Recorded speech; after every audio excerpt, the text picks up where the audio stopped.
대표도 처음부터 의정 활동부터 쭉 이렇게 제가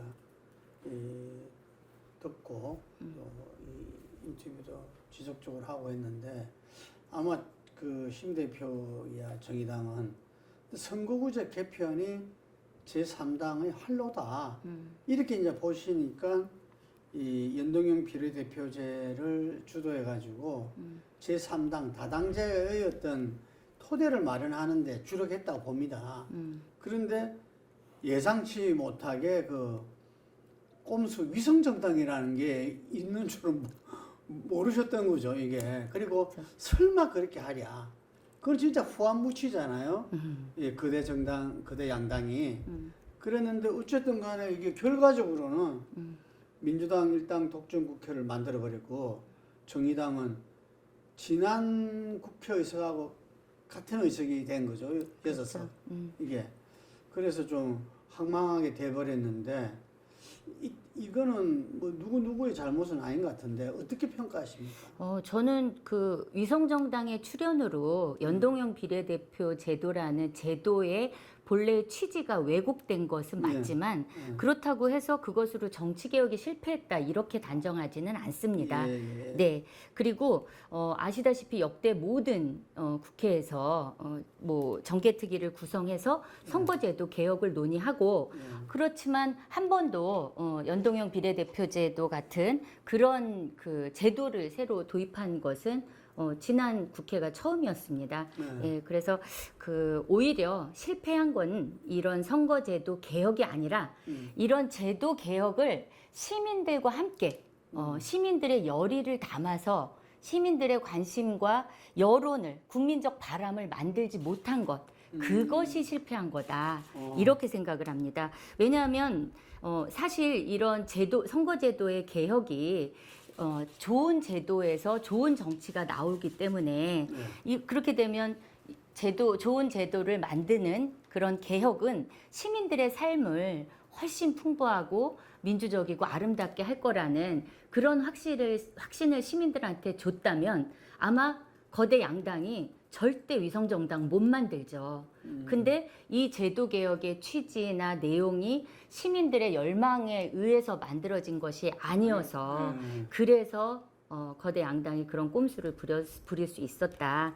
그래서 저는 결과적으로 이런 정치 제도의 변화, 개혁 이런 부분도 역시 시민들의 열망을 받아 안아서 같이 해야지 진정한 제도 개혁이 이루어진다. 그리고 오래가는 변화, 제도의 변화를 만들 수 있다. 이렇게 생각합니다.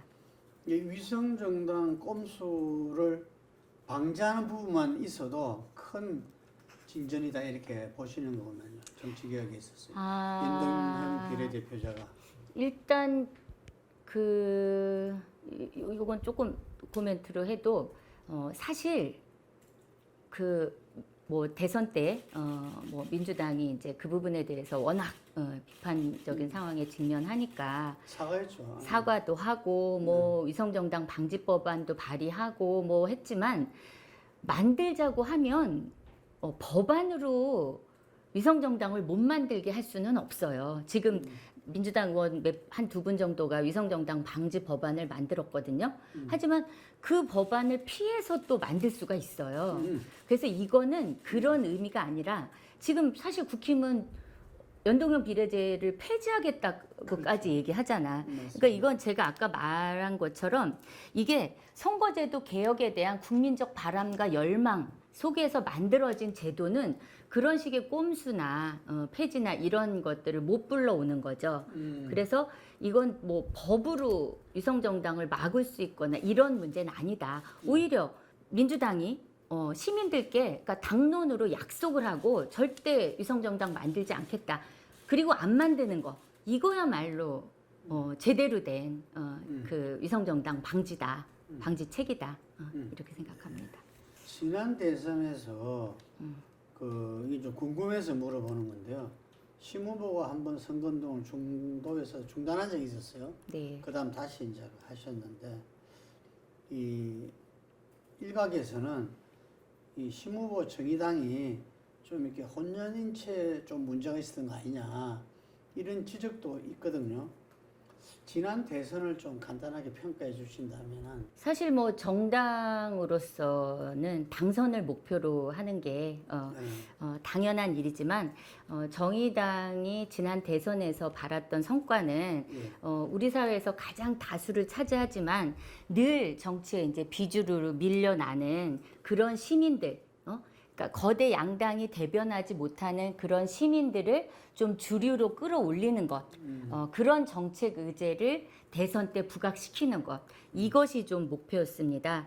그래서 사실 뭐 선거 초반에는 정의당의 그 뭐 제3 후보에 대한 지지율이 막 8%까지 나오고 그런 적도 있었습니다. 그건 바로 그 시민들이 바라보는 정치에 대한 제3정당 후보에 대한 요구들이 반영된 결과라고 생각하는데, 근데 사실 실제로 대선 본선에 들어갔을 때 초반에 세웠던 그런 목표나 이런 게 워낙 거대 양당의 진영 정치 이런 것들이 양당 후보가 부각이 되면서 계속 사실 제대로 정책 의제를 제대로 어필하지 못한 부분, 이런 부분들이 있었던 거죠. 그래서 선거 중반으로 들어섰을 때 실제 그 윤석열 후보의 지지가 그 되게 커지면서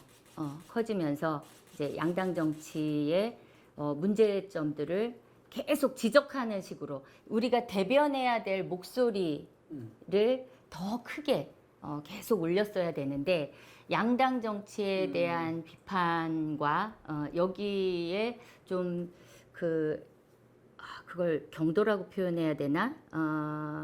양당 정치의 문제를 또 지적 안 할 수는 없는 그런 상황에 놓이게 됐습니다. 근데 그것이 결과적으로는 우리가 대변해야 될 목소리는 점점 이 대선에서 사라지게 된 거죠. 예, 그것이 지지율이 이제 떨어지는 것으로 나타났고, 그래서 심상정 후보가 숙고의 시간을 갖고 다시 복귀하셨을 땐 우리는 지워진 시민 캠페인을 시작했고, 그리고 방송 토론도 심상정의 일분이 이제 주로 그 지워진 목소리를 찾는 그것으로 이제 캠페인을 바꿨죠. 네, 그래서 그건 결국은 우리 노회찬 전 대표가 얘기했던 투명 인간의 목소리를 내고 그 살려내는 그런 정치로의 복원이고, 정의당은 복귀 이후에는 그 목소리를 뚜렷이 내는 그런 캠페인을 진행했다. 뭐 노회찬 정신이라고 말하는 6.4.11 정신. 그렇죠. 예, 네. 그 부분을 다시 이렇게 앞세웠다 이런 이야기인데, 네. 지금 말씀을 쭉 하시는 게 하나로 다 모아지는 것 같습니다. 방향은. 네. 예, 방향은 다 전부 다 정리되어지는 것 같은데, 이 대선은 대선인데 지방선거는 사실 그 진보당보다도 결과적으로는 네. 이게 좀 성과가 안 좋은 이런 결과가 나서 상당히 많은 사람들이 아마 당혹했으리라 봅니다. 그렇죠. 예, 네. 그래서 더욱더 이렇게 그 혹독한 이 자기 비판과 그런 그 과정이 있었을 건데, 어땠습니까, 지방선거? 사실 대선 끝나고 얼마 안 돼서 이제 바로 예. 치러지는 선거였고, 그리고 뭐 아시다시피 대선 이후에 치러지는 집권 초반 정부 여당에 이제 힘을 실어줘야 된다는 그런 여론이 큰 선거도 사실이지 않습니까? 예. 네. 근데 사실 그걸로 핑계를 댈 수 없는 게 정의당과 국민의힘 유권자는 사실 겹치지 않아요. 네. 그래서 대선은 양당 후보의 박빙으로 끝났지만 양당이 대변하지 못하는 제3당, 우리 당을 바라보는 시민의 정치적 욕구가 있었는데 그 부분을 제대로 받아안지 못했다. 그리고 현장에서는 시민들이, 후보들이 그런 이야기들을 많이 했죠. 시민들이 정의당을 왜 찍어야 되는지 모르겠다. 이런 얘기들을 직접 듣고, 그리고 당원들도 그런 것들을 이제 피부로 많이 느꼈던 거죠. 그래서 저희는 결국 그렇게 생각합니다. 이번 지선에서 뼈아픈 결과를 얻었지만 그럼에도 불구하고 거대 양당이 대변하지 못하는 제3정당으로서 가난한 시민들은 존재하고 그들의 목소리를 제대로 낼 수 있는 제3정당은 필요하고 그 역할을 제대로 해야 되겠다. 그래서 그 얘기를 좀 하고 싶었어요. 양당 정치가 극화될 때 점점 이제 제3정당은 이제 설 위치를 잃게 되는 것. 근데 그럴수록 진영 정치에 매몰되는 것이 아니라 그럴 때일수록 민생의 정책적 의제를 계속해서 부각하고 끌어올리는 그런 진보 정당의 역할이 필요하다. 그런 것도 이번 선거 때 좀 느꼈습니다. 저는 네, 이렇게 2002년도에 대통령 선거 때 네, 3자 TV 토론에 민주당 네, 어느 후보입니까? 이렇게 권영길. 그 후보가 참여하게 된 게 하나의 진보 정당의 획기적인 어떤 전환점이었다. 그런데 그것은 바로 지방선거 때 8.5%인가요? 그 지지율이 있었기 때문에 가능했던 거거든요. 네, 근데 그때 지방선거 때 보면은 상당히 지역에 뿌리를 내리는 활동가들이 많이 있었고, 네, 그리고 또 이 생활정치, 이 지금 말하는 민생이라는데 이제는 생활정치라 표현도 하고 했는데, 네, 그 소상공인이라든지 이런 사람들한테 정말 이렇게 가슴에 와닿는 그런 정책 공약들을 갖다가 주로 그때 진보 정당이 주도했지 않습니까? 그래서 그때 성과가 그 지방선거 때 그런 이 득표율로 나타났고, 그것이 TV 토론에 3자 TV 토론이 가능했고, 그래서 2004년도에 드디어 의정에 진출하게 되는 네. 그런 과정을 거쳤는데, 지금 이번 지방선거의 어찌 말하면 참패는 대선보다도 더 이렇게 가슴에 와닿아버린 지방선거 참패는 바로 그 부분에서 후퇴한 거 아니냐, 이런 분석들이 있어요. 지금 현재 실제로 어떠합니까? 실제로 그래서 지금 비대위에서 제일 뼈아프게 반성하고 있는 것은 토론하고 그 혁신안의 이제 제일 모토로 세운 것이 지역과 현장을 중심으로 정의당이 다시 새롭게 혁신해야 된다. 여의도의 중앙 정치에 갇히는 것이 아니라 지역과 현장에 시민들 속에 뿌리 내려야 한다. 그 부분이 이번 비대위 평가의 핵심 슬로건입니다. 예. 그리고 이제 정치개혁 특위가 또 구성이 돼서 네. 총선을 앞두고 이제 가동되고 있는데, 네. 옛날에 노회찬 이 의원이 그런 말을 했어요. 자기가 이 양대 정당에서 중대 선거구제만 받는다면은 자기는 뭐라도 할 수 있다.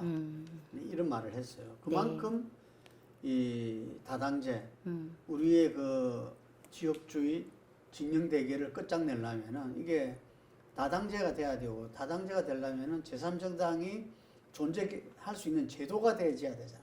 그게 이 선거구제고 중대선거구제다. 이렇게 이야기를 했는데 지금 이게 이제 힘드니까 어쨌든 연동형 비례대표제라도 획기적인 거죠. 네. 그거라도 이렇게 가져간 건데, 중대선거구제에 대해서는 어떻게 생각하십니까?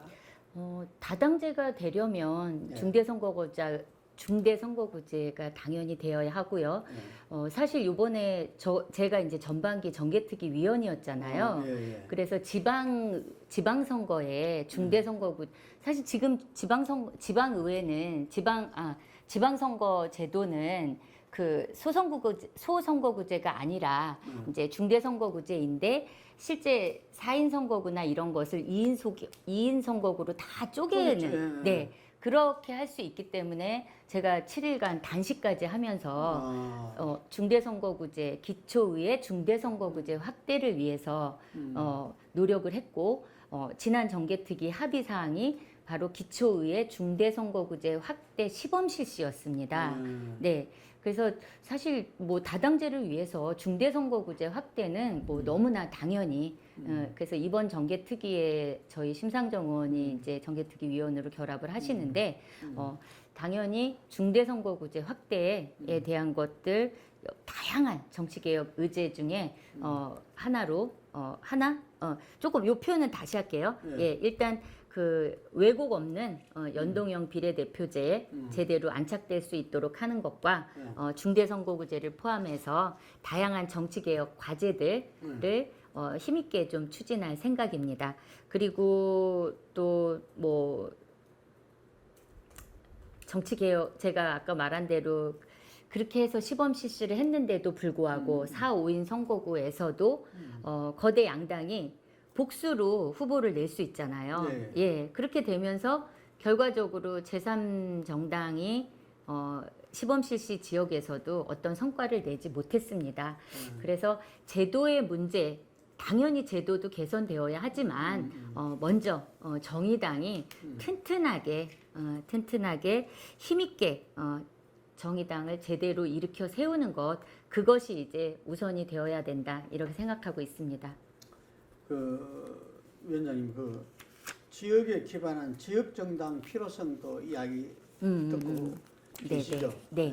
그것도 이 지역으로 내려가면은 실제로 그 우리나라 지역주의에서 양 지역이 일당 독재나 마찬가지로 지금 운영되고 있잖아요. 그렇죠. 예. 그랬을 때 어떤 이 전국적 차원에서의 제3정당도 필요하지만 지역에서 그 그대 양당 중앙 정치에 휘둘리지 않는 지역 정당론도 지금 굉장히 필요성이 제기되고 있습니다. 네. 거기에 대해서는 어떻게 생각하십니까? 뭐 저는 지역정당 허용 요구에 대해서도 이제 우리 정치가 뭐 진지하게 고민할 때는 됐다고 생각합니다. 다만 이제 그 지역정당을 요구하는 걸 법 제도로만 보기에는 아직까지 좀 뭐라고 해야 되나? 그러니까 사실 독일 같은 경우는 시민 5명이 모이면 정당을 바로 선언을 하잖아요. 예. 그리고 뭐 입후보하면 정당이 되는 거고. 근데 그렇게 이제 결사의 자유가 제대로 보장되고 그런 훈련들이 된 곳과 우리는 조금 차이가 있다고 보고요. 그래서 저는 이게 이제 그 제도로 뒷받침하기 이전에 일단 지금 생활 정치 내에서 그런 결사체를 자유롭게 만들고 그런 실험과 그런 노력들이 이제 먼저 되는 게 필요하다. 그리고 아직 저희는 지구당 부활도 안 돼 있어요. 그렇죠. 예. 그래서 좀 그 순서를 가지고 단계적으로 논의하는 부분이 필요하다. 예. 그렇게 생각합니다. 지역구 부활도 이야기하셨는데 거기 이른바 2004년도 오세훈법 때부터 그래 됐잖아요. 네. 그러니까 정치 불신을 전혀 다른 방향으로 그렇죠. 처방이 나와가지고 네. 풀뿌리 민주주의가 오히려 네. 고사하게 만드는. 그래서 그 부분도 그렇고 정치 자금법도 너무 보여주기 식으로 오세훈법이 됨에 따라서 그 우리 노유찬 의원의 그런 안타까운 그 일도 있었는데 정치 자금법 개정 이것도 같이 있어야 되지 않겠나요? 일단 뭐 지구당 부활이랑 그다음에 이제 원외 지역위원장의 후원금 모금 허용 예, 이런 부분들이 정당 정치 활성화에 반드시 필요하다고 보고 저는 이런 것들이 투명한 정치 활동에 도움이 된다고 생각합니다. 그러니까 이제 제가 그때도 그 봤던 게 뭐냐면은 그대 양당은 이거 할 필요가 없어요. 자기들은 모든 게 다 갖춰 있고 그렇죠. 뭐 그렇기 때문에 오히려 이 제대로 안 되는 게 자기들한테 유리한 거죠. 그러니까 이거는 제3정당들이 줄기차게 요구할 수밖에 없고 그게 바로 국민들을 아까 말씀하신 함께 갈 때 자기들도 따라올 수밖에 없도록 만드는 그렇죠. 건데 네. 그게 이제 쉽지 않는 거죠. 그러니까 이제 정치제도 개혁이라고 하면 시민들은 정치인들끼리 밥그릇 싸움한다 예. 이렇게 바라보게 되면 제대로 된 정치 개혁이 안 되는 거죠. 예. 네. 그래서 시민들의 열망이 결국은 정치 제도 개혁을 통해서 좋은 정당과 좋은 정치가 이루어질 때 시민들의 삶도 좋아진다는 그런 확신을 시민들한테 주어야만 제대로 된 정치 개혁이 이루어진다고 보고 실제 이번 지방선거부터는 지방선거 후보자도 정치 후원금 모금할 수 있게 그렇게 제도 개선이 이루어져서 첫 선거를 치른 거잖아요. 그래서 조금씩 앞으로 나아가고 있다고 생각합니다. 그래서 올해 정계 특위에서도 좀 큰 진전이 있어야 된다고 생각하고요.